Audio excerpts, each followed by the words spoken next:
Hey guys, what's going on? Today I'm going to be doing a review for Asphalt Injection for the PS Vita, as you can see. Guess I'll get started with the story or presentation, because there really is no story for this game. It's a racing game, and a very, very simple one, if I must say, because it's not very realistic at all. It's very arcadey, well, arcade-ish. Um, and as you can see here, it's actually made by Gameloft, and Gameloft makes a lot of games for like iPhones and iPads and stuff like that. So it seems like a game you could get for like $2 off the iTunes store, but they're charging $30 for it for the Vita, which is kind of outrageous. I mean, I think it's a good game. I like it. I think it's fun, but I don't know. I kind of regret paying $30 for it now that I know the kind of quality of a game it is. Um, I think it should have been a downloadable title, maybe for like 10 or 15 bucks, but that's it. So yeah, um, let's get started with the presentation then. As I said, um, the presentation is very simple UI, your standard driving HUD with your miles per hour on the left, bottom left, and I want to say is it on the top? Yeah, your NOS is on the top.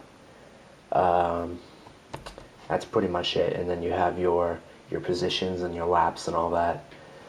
And then the menus are pretty easy to navigate. You can use touch with it, but I wouldn't advise it because they give you like tiny little arrows that you have to push with touch, and it's just not worth it. It's better to just use the D-pad.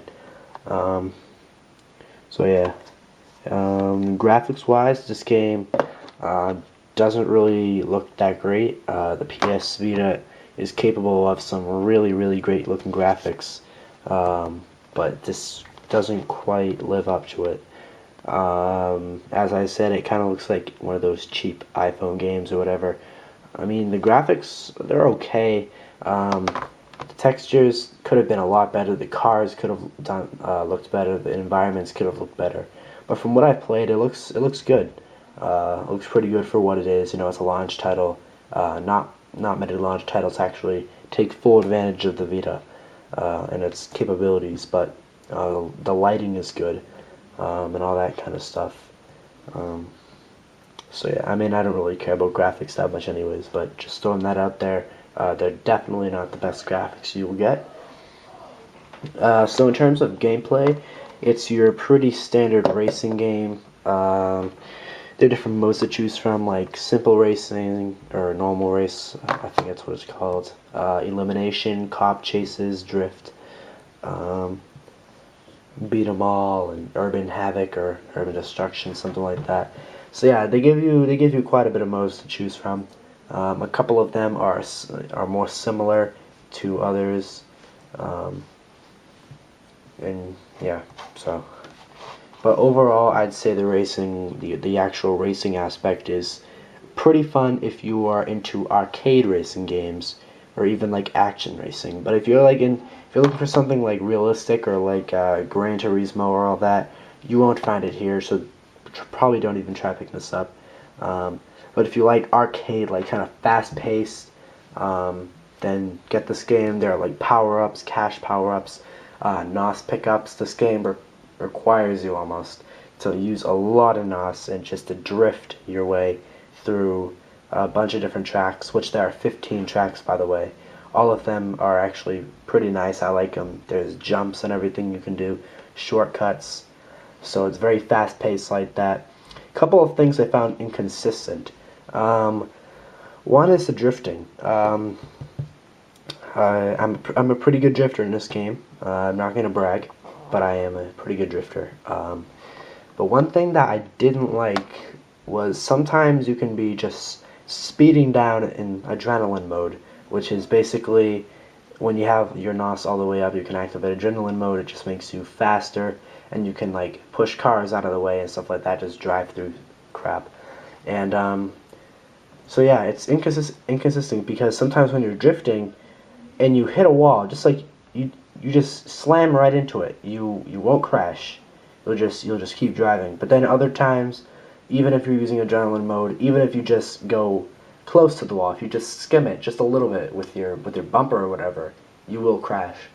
And that's what I didn't like. It got me really frustrated because on some maps I got crashed a lot of times, and it really frustrated me because then I went from first place, you know, in the lead by 5 or 6 seconds, all the way to like fifth place in a matter of like 2 or 3 seconds. So it wasn't the best experience. Um, yep.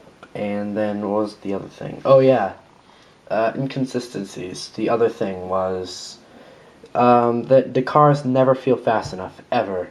You can have your car tuned really good with a good acceleration. You know, like say acceleration of 3.2 seconds. You know, 0 to 60 in 3.2, or like a NOS top speed of 225 or whatever. And your car can be better than the other cars, but you'll still always take forever to catch up to them. I mean, when you start a race, you start at the bottom, at the back, and next thing you know, you're going slow, but everybody in front of you they just zoom off, and you're just like, you're trying to accelerate and, you know, use, you know, the NOS that you start with, which isn't much, and you still can't catch up. So it takes a while, and it just got frustrating with me. These small things, they're inconsistent, but they can ruin a race for you, and that kind of surprised me. So yeah, just those couple of things I didn't really like, on top of the graphics that are kind of bad. But other than that, it's a pretty fun game. Has online, but I haven't tried it yet. Looks pretty good from what I've seen. You can pretty much race with like 8 people or 7 more people. Yeah, the sound isn't that great. Cars sound very basic. It just, you know, kind of like samples and clips that are kind of basic and generic.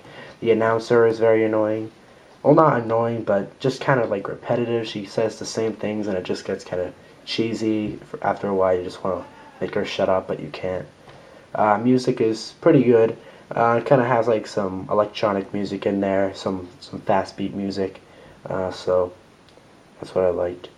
Um, so yeah, if you like arcade racing games, I'd buy this game. If not, then I'd wait till the price goes down at least to 10-15 bucks. Because you know, it's an okay game at best, but I actually have quite a bit of fun with it. So I'll give Asphalt Injection a 6 out of 10.